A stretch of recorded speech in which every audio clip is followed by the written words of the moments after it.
ನಾನು ಒಂದು ಊಟದ ಆರ್ಡರ್ ತಗೊಂಡಿದ್ದೆ, ಬಿರಿಯಾನಿ, ಕಬಾಬ್, ಸ್ವೀಟ್ಸ್ ಎಲ್ಲ ಮಾಡಿದ್ದೆ. ಅದನ್ನು ನೀವು ಕೂಡ ನೋಡಿರ್ತೀರ. ಅದರಲ್ಲಿ ಕಬಾಬ್ನ ಕರೆದಿದ್ನಲ್ಲ, ಅದರಲ್ಲಿ ಆಲ್ಮೋಸ್ಟ್ 2 ಲೀಟ್ರ್ ಎಣ್ಣೆನ ನಾನು ಯೂಸ್ ಮಾಡಿದ್ದೀನಿ.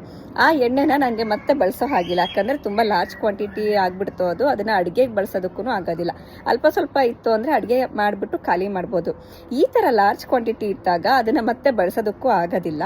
ಅದು ಬಳಸಿದ್ರೆ ಆರೋಗ್ಯ ಕೂಡ ಒಳ್ಳೆಯದಲ್ಲ. ಇಲ್ಲಿ ಹೆಂಗೆ ಅಂದರೆ ಕೇಟ್ರಿಂಗ್ ಮಾಡೋರು, ರೆಸ್ಟೋರೆಂಟ್ ಇಟ್ಟವರೆಲ್ಲ ಹೆಂಗೆ ಡಿಸ್ಪೋಸ್ ಮಾಡ್ತಾರೆ ಅಂತಂದರೆ, ಆಯಿಲ್ ಕಲೆಕ್ಷನ್ ಅವರೇ ಇರ್ತಾರೆ. ಅವರಿಗೆ ಕಾಲ್ ಮಾಡಿದ್ರೆ ಅವ್ರು ಬಂದು ಆಯಿಲ್ನ ಕಲೆಕ್ಟ್ ಮಾಡ್ಕೋತಾರೆ, ವೇಸ್ಟ್ ಆಯಿಲ್ನ. ಅದನ್ನು ಒಂದು ಬಾಟಲಿಗೆ ಹಾಕಿ ಕ್ಯಾಪ್ ಸೀಲ್ ಮಾಡಿ ನಾವು ಅದಕ್ಕೆ ಕೊಡಬೇಕು. ಇನ್ ಕೇಸ್ ನಮಗೆ ಆ ಥರ ಮಾಡೋಕ್ಕಾಗಿಲ್ಲ ಅಂತ ಅಂದರೆ, ಈಗ ರೆಸ್ಟೋರೆಂಟ್ಸ್ ಇಟ್ಟರೆ ಅವರು ಲಾರ್ಜ್ ಕ್ವಾಂಟಿಟಿ ಡೈಲಿ ಯೂಸ್ ಮಾಡ್ತಿರ್ತಾರೆ. ಬಟ್ ನಮ್ಮದು ಮನೆ ಊಟ ಆಗಿದ್ದರಿಂದ ಲಾರ್ಜ್ ಕ್ವಾಂಟಿಟಿ ಆಗೋದಿಲ್ಲ. ಈ ಥರ 2 ಲೀಟ್ರ್ 3 ಲೀಟ್ರ್ ಎಣ್ಣೆ ನಾವು ಬಳಸ್ತೀವಿ.